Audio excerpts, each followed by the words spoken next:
అబ్బో ఇక్కడ కేజీ చీరలు కొంటే అర కేజీ చీరలు ఫ్రీ అంట. మంగళ్య షాపింగ్ మాల్ కేజీల్లో సేల్, టన్నుల్లో ఆనందం. అధికార దాహంతో అందిన కాడికి దోచారు. కానీ ఇప్పుడు దోచుకున్న సొత్తును దాచుకోవడానికి నానా తంటాలు పడుతున్నారు. ఏసీబీ అధికారుల వరుస దాడులతో ప్రభుత్వ అవినీతి అధికారుల్లో వణుకు స్టార్ట్ అయింది. ఏసీబీ అధికారులు తాజాగా జరిపిన దాడుల్లో 1 కాదు 2 కాదు కోట్ల రూపాయల్లో అక్రమాస్తులు బయటపడుతూ ఉండడంతో ప్రభుత్వ శాఖల్లో పనిచేస్తున్న అధికారులు ఏ రేంజ్లో అవినీతికి పాల్పడుతున్నారో అద్దం పడుతుంది.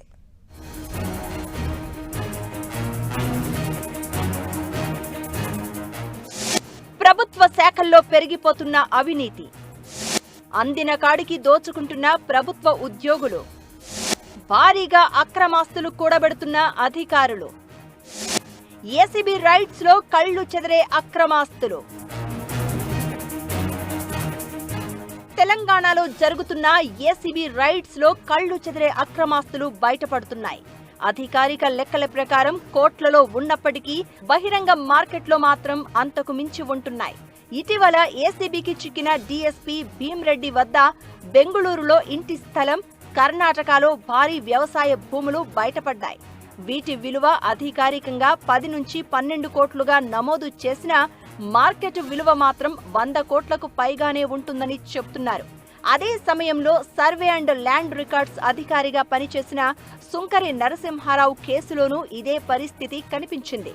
అధికారిక లెక్కల్లో 13 కోట్ల ఆస్తులు ఉండగా అనధికారిక అంచనాల ప్రకారం 150 కోట్ల రూపాయల వరకు ఉండొచ్చని సమాచారం.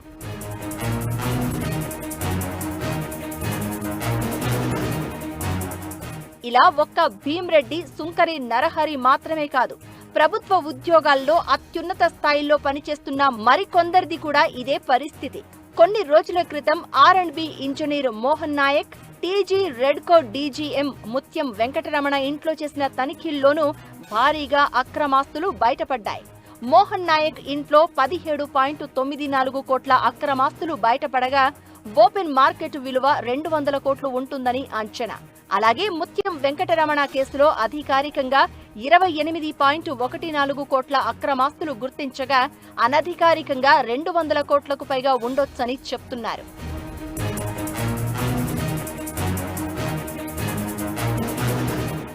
ఇలా ప్రభుత్వ ఉద్యోగాల్లో ఉంటూ పెద్ద ఎత్తున అక్రమాస్తులు సంపాదిస్తున్నారు కొందరు ఉద్యోగులు. అక్రమ సంపాదనను బినామీలు, కుటుంబ సభ్యులు, సన్నిహితుల పేర్లతో దాచిపెట్టే ప్రయత్నాలు చేస్తున్నారు. అయితే అక్రమార్కుల గుట్టును కూడా రట్టు చేస్తున్నారు ఏసీబీ అధికారులు. దీంతో కొందరు అధికారులు, మాజీ ఉద్యోగులు, చార్టెడ్ అకౌంటెంట్లు, ఆర్థిక నిపుణులను సంప్రదిస్తున్నట్లు ప్రచారం జరుగుతోంది. నగలు ఇతరుల ఇళ్లలో దాచడం, ఆస్తులను వేరే పేర్లకు మార్చడం వంటి మార్గాలపై ఆరా తీస్తున్నట్లు సమాచారం.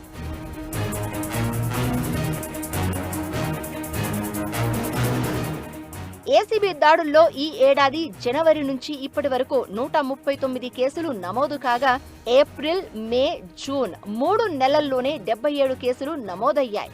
ఒక త్రైమాసికంలో నమోదైన కేసుల్లో ఇది అత్యధికమని ఏసీబీ చెప్తోంది.